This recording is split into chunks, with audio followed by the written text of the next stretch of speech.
Hello friends, breaking news. A tsunami warning has been issued in Japan. This came because of an earthquake that took place at 4 o'clock in the morning. Now, if you look at the map of Japan, you will find here are the islands called the Ezo Islands. The warning has been issued to this region, the Ezo Islands, by the Meteorological Agency of Japan because of an earthquake of magnitude 5.6. Now, the question, why is Japan so much prone to earthquakes and tsunamis? As you know, there are more than 1,000 earthquakes that take place every year in Japan and more than 100 warnings of tsunamis as well. This is because of the location of Japan. The Japan is located on the boundary of four tectonic plates. If you look at this map, you will realize there is a plate called the Amur plate that is a part of an Eurasian plate. Then you will find a very huge Pacific plate in this region as well. Plus the Oxtock plate and the Philippines plate as well. These are the four plates that are responsible for all the earthquakes and the tsunamis and all other things that take place in Japan every year. These plates, because of their movement, cause the disturbances in the mantle and the crust part of the earth. Now, if you look at this map, you will see a plate called the Pacific plate, and this arrow is showing the movement of this plate towards the Japan. This area is the area of Japan. Now, the Pacific plate, because of its motion towards the Japan, is causing all the issues of the earthquakes and the tsunamis. And because of the subduction, there is one of the deepest place called the Mariana Trench in this region as well. Now, what are these tsunamis and why do these tsunamis take place and how do these tsunamis form?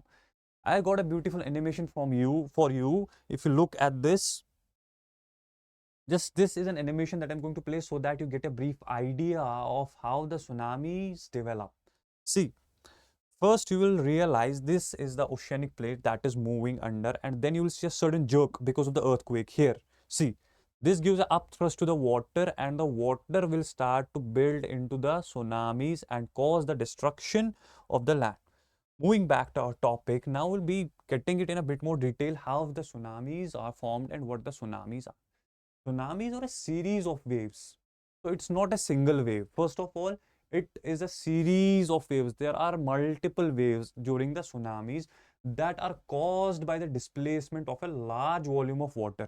As you saw in the animation, how the earthquake, the thrust by the plate caused the movement of the water. The instability in the water caused the tsunamis to form. Now, the waves break, they do not. When the normal waves approach the landmass, they will break, but the tsunami waves won't break. See, it's very just a second. If you look at this diagram, you will find out that the tsunami waves in the oceans are very less of wavelength, but when they reach the landmass, the wavelength of the waves becomes shorter and the amplitude increases. Why is it so? We'll try and find out these things about the tsunamis as well. The long wavelength and the low amplitude is in the deep oceans only. If you look at this image, if this is the deep water, you will see the tsunamis will have longer wavelength and less amplitude. Amplitude is the height. This is the amplitude. The height that you have is the amplitude. And the wavelength is the total distance of the crusts and the troughs, between a crust and a trough. Now, in the open waters or the deep oceans, the wavelength is less. The wavelength is more and the amplitude is less. So you can say that it is not that damaging or dangerous in the open waters. That is why when you look at a tsunami developing in the open waters, you will not realize that how dangerous it can be when it will approach the land.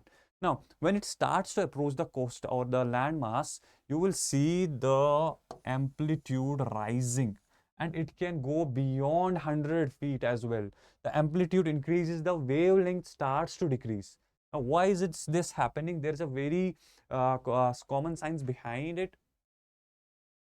This, the frontal portion of the wave, when it approaches the land, it gets stopped or reduced in speed due to the friction.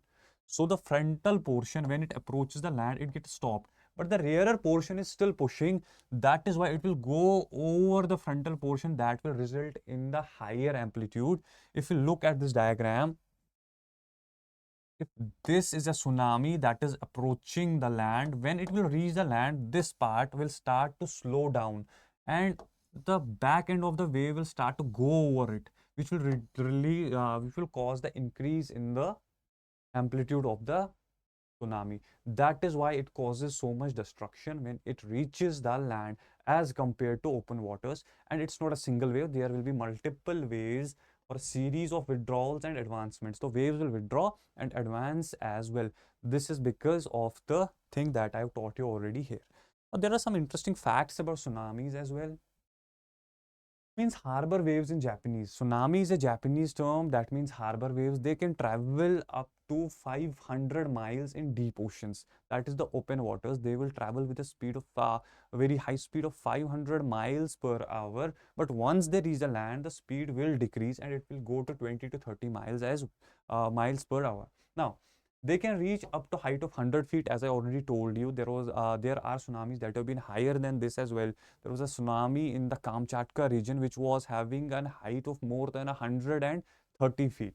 So these are very long waves exceeding the 100 miles that I told you. When they are in open waters, they have a very long wavelength. But once they approach the land, the wavelength starts to decrease. There have been the incidents of tsunami in Japan in 2011 as well, which caused a lot of loss to life and property in Japan. There was one more incidence of the tsunamis in Indian Ocean as well in 2004 that caused a lot of destruction affecting India as well.